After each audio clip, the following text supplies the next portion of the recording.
بسم اللہ الرحمن الرحیم۔ ایک چور بہت عمدگی سے چوری کرتا تھا اور سارا مال غریبوں اور ضرورت مندوں میں بانٹ دیتا۔ کچھ وقت گزرا تو اس نے چوری سے توبہ کی اور گمنامی کی زندگی بسر کرنے لگا۔ ایک روز اچانک ایک عورت روتی ہوئی آئی اور کہنے لگی کہ بیوہ عورت ہوں، جوان بچی کا ساتھ ہے، کمانے والا کوئی نہیں ہے، کچھ مدد کرو کہ عزت سے بچی اپنے گھر کی ہو جائے۔ چور نے اس سے تسلی دی اور مدد کا وعدہ کر لیا۔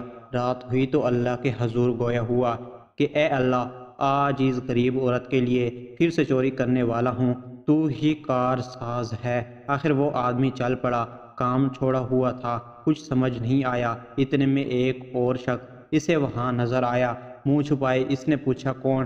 کالا جواب ملا۔ تم کون؟ میں بھی کالا، چلو پھر اکٹھے چلتے ہیں۔ کیا ہے کوئی گھر نظر میں؟ چور نے پوچھا۔ ہاں آؤ چلیں۔ یوں اس اجنبی کی رہنمائی میں ایک گھر میں داخل ہوئے۔ جب سارا سامان لوٹ لیا تو اچانک چور نے کہا کہ سامان واپس رکھ دو۔ لیکن کیوں؟ اجنبی نے استفسار کیا۔ چور نے کہا بس رکھ دو اور جلدی چلو۔ باہر آ کر پھر چور نے پوچھا کہ کوئی اور گھر ہے نظر میں؟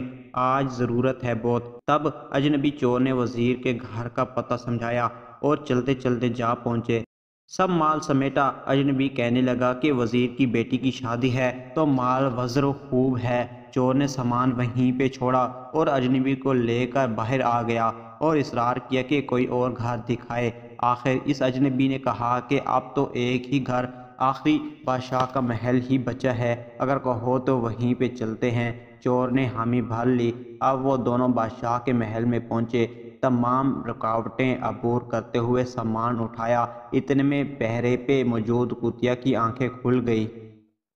وہ بھاگے اور چور پہ جھپٹے۔ اتنے میں کتا آیا اور کتیا کو کھینچ کر پیچھے کیا۔ چور نے ایک سرد آہ بھری اور اجنبی سے کہا یہ سامان بھی رکھ دو۔ اجنبی نے پوچھا آخر کیوں؟ آپ ایسا کیوں کہہ رہے ہیں؟ تب چور نے کہا تم مالک ہو اس گھر کے اور یہ گھر بادشاہ کا ہے۔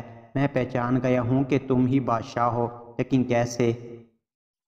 لیکن کیسے؟ بادشاہ نے حیران ہوتے ہوئے پوچھا۔ کتیا مجھ پہ بھونک رہی تھی جبکہ کتا اسے ہم سے دور لے گیا، یہ کہتے ہوئے کہ جب مالک خود چور کے ساتھ ہے تو تمہیں کیا تکلیف ہے؟ کتے کے رد عمل کی وجہ سے مجھے خبر ہوئی کہ آپ ہی گھر کے مالک ہو۔ بادشاہ نے اس چور کو اپنے پاس بٹھایا اور کہا قبلہ آپ باقی معاملات بھی بتا دیں کہ پہلے گھر سے سامان کیوں واپس کیا؟ بات دراصل یہ ہے کہ سامان کھنگالتے ہوئے میرا ہاتھ وہاں پہ موجود نمک کی بوری پہ پڑ گیا اور وہ ہاتھ چکھنے کے غرض سے میں نے چاٹ لیا۔ اس طرح اس گھر کا نمک خوار ہو گیا۔ آلے جاں میں چور ہوں لیکن نمک حرام نہیں ہوں، اس لیے اس گھر کا سامان لوٹا دیا۔ اگلا گھر وزیر کا تھا لیکن اس کی بیٹی کی شادی تھی۔ بیٹیاں تو سب کی سانجھی ہوتی ہیں، غریب کی ہو یا وزیر کی، تو میرا دل نہیں مانا کہ ایک بیٹی کا حق دوسری کو دے دوں۔ میں چور ہوں مگر غیرت مند ہوں۔ باقی صورتحال آپ کے سامنے ہے۔ بادشاہ اس چور کے کردار کی مضبوطی سے متاثر ہوا اور صبح سب کے سامنے اسے انعام و اکرام اور مطلوبہ ساز و سامان سمیت رخصت کیا۔ چور نے برائی چھوڑنے کی نیت کی اور خدا نے اسے اسی گناہ سے بچا لیا۔ جو خدا کی راہ ایک قدم بڑھاتا ہے وہ بندے کی طرف 10 قدم بڑھا دیتا ہے۔